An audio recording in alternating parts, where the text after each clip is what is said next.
So welcome back to the channel, and welcome if you're new here. I am Elena of Financialdemics, and today we're talking about passive income. And I really think this is going to be a two-parter because I want to talk about passive income from the perspective of how I learned about passive income, and then we can kind of talk about it from the perspective of passive income now, or the new ways people are generating passive income now.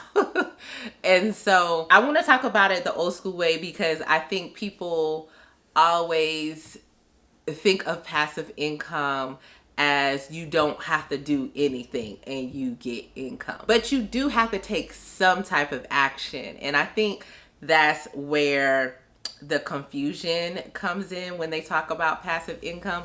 It's just not always a consistent action, like how you have to actively show up every day to work. You get what I mean? The whole thought of passive income is that it's money that you don't have to work for, right?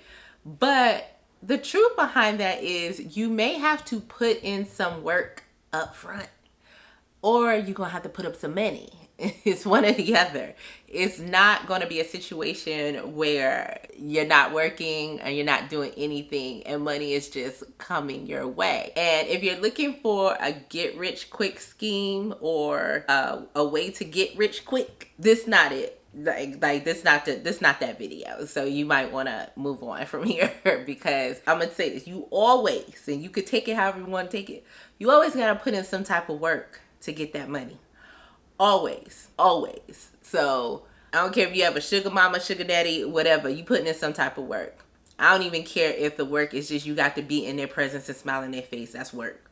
Especially when you don't like them. I don't care what you say. You don't like them, that's work, okay? All right, so let's jump back on topic and just talk about the different ways that you can make passive income. So the first way that I learned about making passive income is through investing. So whether you're investing in mutual funds, ETFs, stocks, or bonds, that is a way that you can make passive income because they will pay you income through dividends.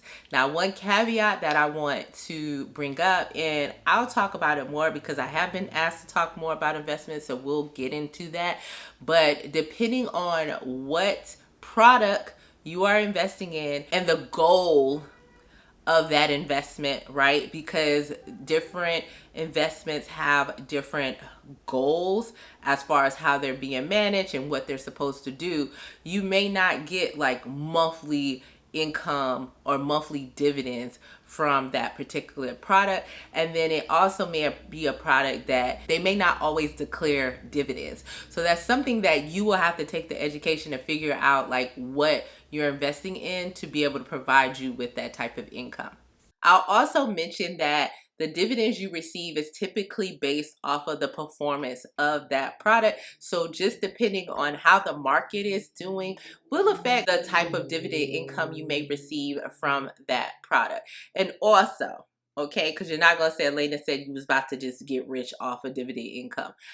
If you are strategic, you can make money off of dividend income, but do not think that you're about to come over here and invest $100 and you about to be making $1,000 a month. I'm just saying, don't do that. Don't do that. You have to be strategic. You have to invest the money. So remember, time or money.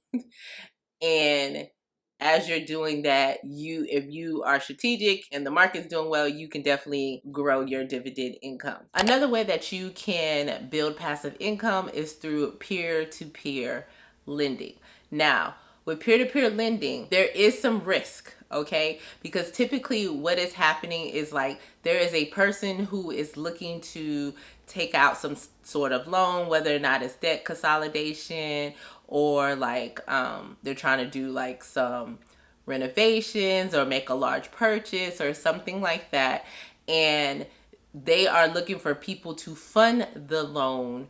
And by funding the loan, you'll be able to get your money back, but then also gain some interest on that particular loan because that person is paying interest for borrowing this money. Now, When I did it through Lending Club. Lending Club is no longer doing peer-to-peer lending unless something has happened since they've been purchased. But last I checked, they're not, because my last loan ended up, once that loan was paid off, that was it. They were done with that. But there is a company that used to be their competitor back in the day. They went off the scene and they've been back for a little bit now. They're called Prosper. They do still offer peer-to-peer lending. So you're able to, start with just as little as $25. You can invest in somebody's loan. You're able to see like what their credit level looks like. Long as you're signed up though, you can't fully see like their credit profile if you're not signed up as an investor, but you can see like their credit profile. You see why they're looking to borrow the money. You can see the yield on the loan. You can also see how much they've raised so far. Typically with Prosper's loans, if it's 70% funded, then the loan will be granted, but they have a certain period of time to get the loan funded. But it is something that you can do. I did make a little bit of money. It wasn't a lot because it was something that I was testing the waters on, but I did make a little bit of money and I would do it again. I will say there is a risk, right? Because you are loaning money to someone else. So I did have I think it was 2 of the loans out of all the ones that I contributed to, those people defaulted. And so I did not get back all my money. Granted, for both of those loans, I had only put in $25 each. So it was $50. I got some of my money back, but I didn't get all of my money back. So that's something that you should take into consideration.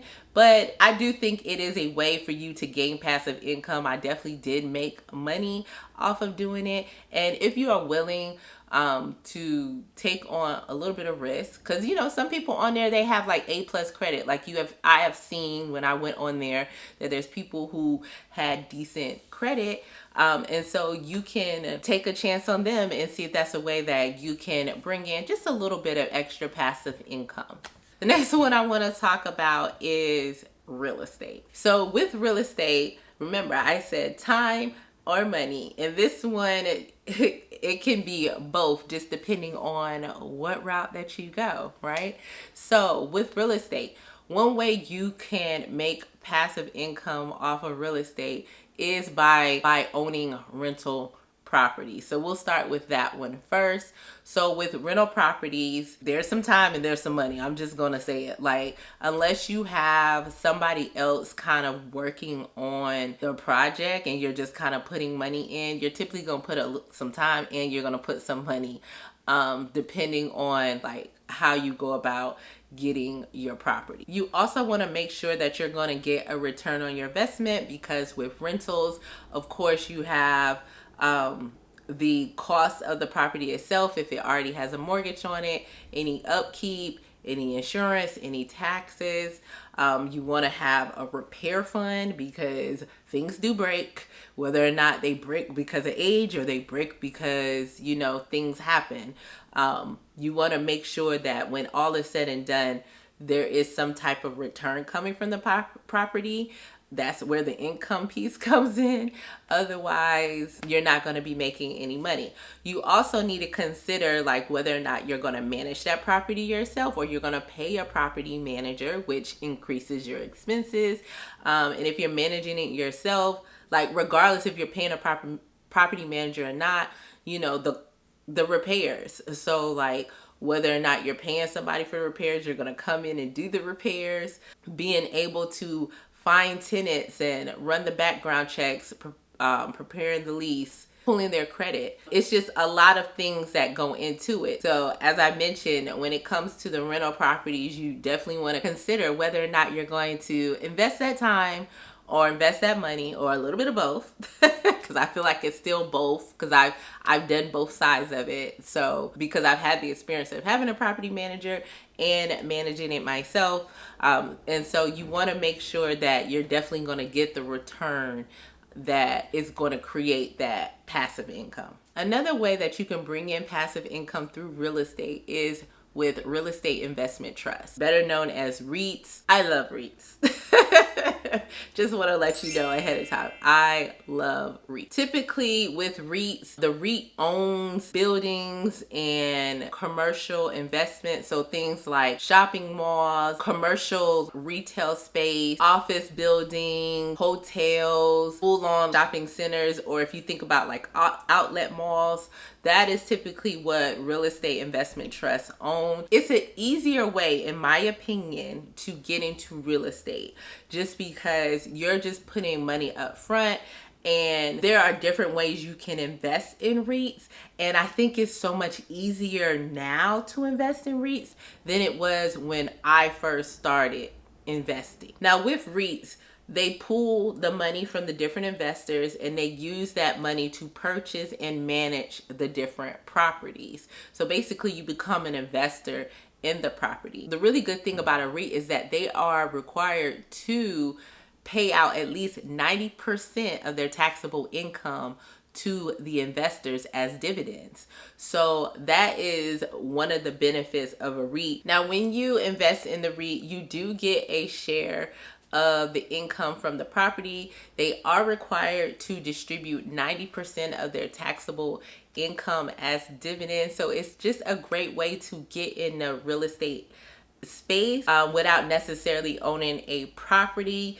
And so I've had the benefit of investing through a retirement plan. So one of my retirement plans from a former job is in a REIT, and I am leaving it there. I also have, or investments is a REIT in that retirement plan. And then I also have a REIT investment in my regular investment account, but you are also able to invest in REITs through other companies. So one company that one of my friends in the personal finance space loves is Fundrise, and I'm actually have been looking into them myself. But then there's also a company called Realty Mogul, and then there is a company called Equity Multiple. So from what I can see, Fundrise is probably the lowest barrier to entry as far as the minimal investment that you have to make. But with Equity Multiples, it looks like it's about $1,000, and then with Realty Mogul, it's about $5,000 to be able to invest. Whereas Fundrise, the lowest that I saw that you can start with is $10. So if you're just kind of starting out, maybe that's something you want to consider if you don't have a lot of money to invest, but you do want to.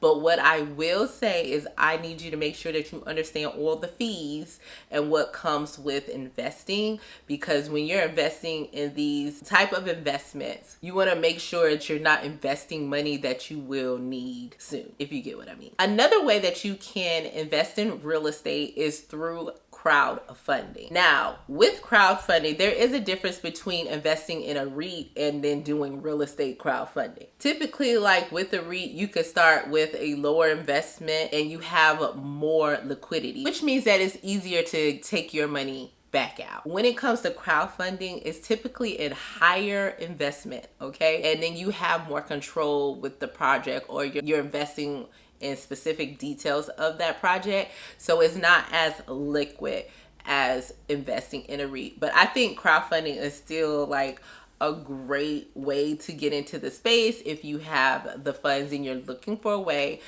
to generate passive income. So with the crowdfunding platform, you're pooling your money together and you're investing in different real estate projects. Again, as I mentioned, it's a higher barrier to entry. Like you have to contribute a decent amount of money.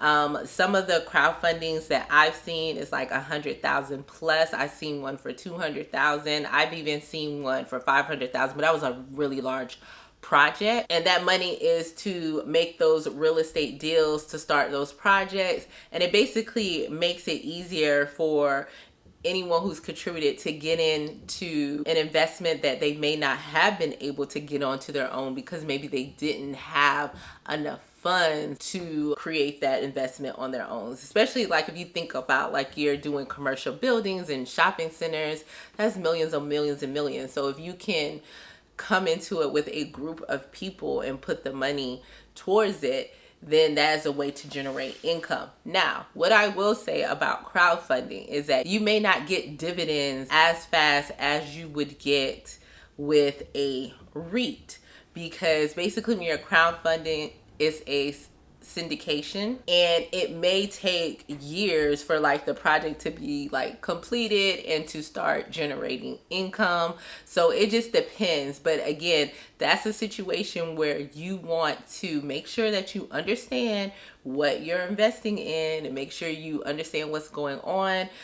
Do the research. Especially if you're doing crowdfunding, definitely want to involve a real estate lawyer who is your real estate lawyer, not their real estate lawyer, so that you know what's going on and you can make sure that it is a good deal for you and your situation. So those are the ways that I have learned about passive income, like I call them my old school ways of passive income. We'll talk about kind of like the new school ways of passive income next, just because it's a little bit different than what was presented, years ago.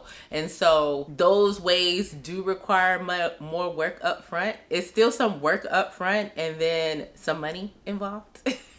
But it is different from the way that it was presented before. If you enjoyed this video, please definitely hit the like button below. And if you're not subscribed, definitely subscribe and make sure you check out this video right here.